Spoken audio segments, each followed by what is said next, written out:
I think that there's been a huge amount of change in the print media over the last 10 years, particularly on a content side, on the content, in terms of including uh, black readers in the magazine, people to see yourself in a magazine. That's what you really want, isn't it?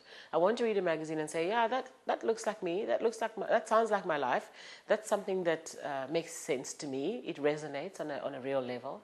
So I think that a lot of magazines have been making a lot of effort to try and be more inclusive in terms of who they include in the content of a magazine. And I think also a lot, well, maybe not a lot, but a significant amount has been done in terms of including producers of content, training new people to try and come um, into publishing, which is important because it doesn't matter how much you try and include people. If someone's not speaking from an authentic perspective, there's a lot of nuance and a lot of meaning, I think, that is lost, and a lot of value really to the content that is lost if you don't have frankly black producers of media content.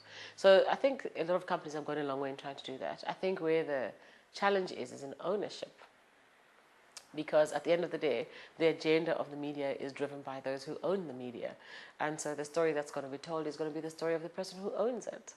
And so in terms of the slant of the topics that you cover in a magazine, areas of interest, it's always going to be slanted towards who owns the media, which is not necessarily a bad thing. I don't think it's an evil thing or anything like that.